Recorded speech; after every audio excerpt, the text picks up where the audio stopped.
bienvenue et je vous remercie très sincèrement d'avoir répondu à notre invitation. Donc la rencontre débat d'aujourd'hui s'inscrit dans le cadre de la semaine de la qualité de vie au travail que le réseau ANACT-ARACT organise pour la 10e année consécutive maintenant.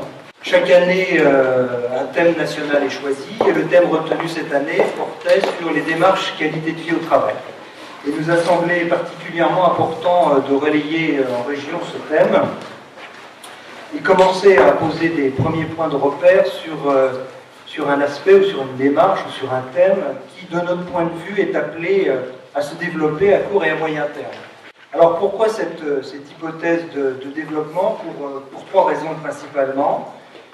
Alors que les questions de compétitivité et d'emploi sont particulièrement aiguës, de manière un peu surprenante, je serais tenté de dire, un certain nombre d'entreprises françaises témoignent d'un intérêt récent mais croissant pour les questions de qualité de vie au travail, telles qu'en apporte la preuve d'un certain nombre d'accords, de mesures diverses et variées autour de ces thèmes-là, d'observatoires qui se mettent en place dans les entreprises. Ça, c'est la première raison.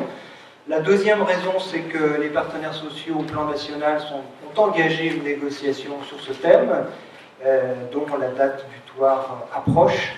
Et enfin, le troisième élément qui nous incite à penser au développement de ce thème, c'est le fait que, notamment, le ministre du Travail, Michel Sapin, a rappelé récemment que la question de l'emploi ne devait absolument pas faire passer au second plan la question de la qualité du travail, tant les liens sont forts entre les questions d'emploi et de travail.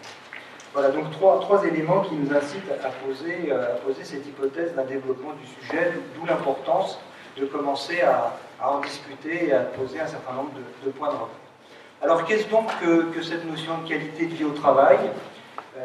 Est-ce qu'on a affaire simplement à un effet de mode? Est-ce qu'on a affaire simplement à un changement d'emballage finalement de pratiques déjà connues, antérieures? Ou est-ce qu'on assiste un peu à l'émergence de ce qu'on pourrait appeler un nouveau compromis social sur le travail? C'est une première question qu'on pourrait se poser.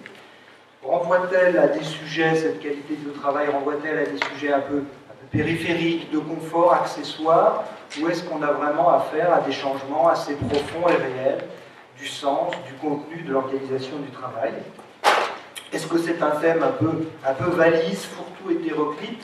Ou est-ce que finalement, cette qualité de vie au travail repose sur des démarches plus structurées et cohérentes?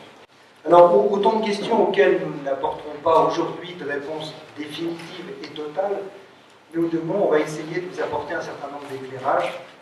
Comment les salariés français se représentaient cette notion de qualité de vie au travail?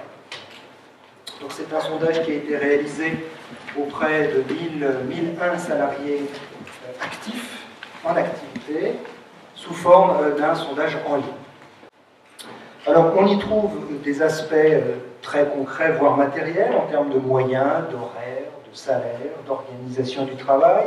On y trouve également des dimensions davantage relationnelles, et puis enfin des aspects plus symboliques, dont beaucoup tournent autour de la question finalement de l'épanouissement et de la réalisation de soi.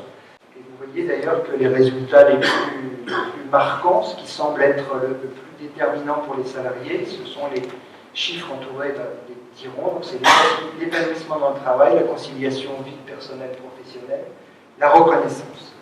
Quand on leur demande finalement quel est le terme qui caractériserait le mieux, en résumé cette notion de qualité de vie au travail, ils indiquent ou ils soulignent finalement le concept du bien-être ou du être bien dans le travail.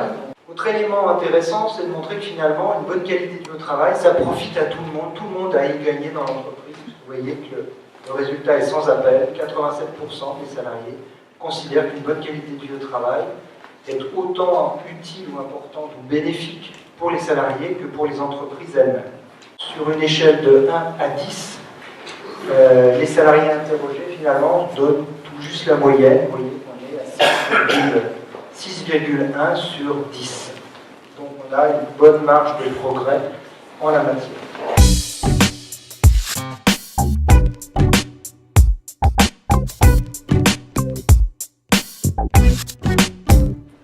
Ce qu'on peut dire, c'est que finalement en France, pendant longtemps, il y a eu une préférence pour l'expression amélioration des conditions de travail, mais avec une forte connotation prévention des risques professionnels.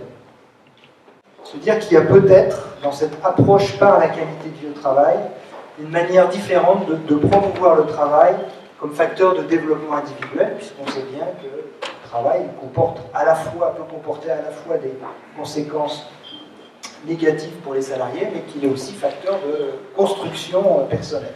On pourrait finalement envisager le travail comme créateur de valeur et non plus comme un coût, et qu'on pourrait peut-être mieux repenser les questions de performance et de développement des personnes à partir d'une meilleure prise en compte des conditions réelles de réalisation du travail.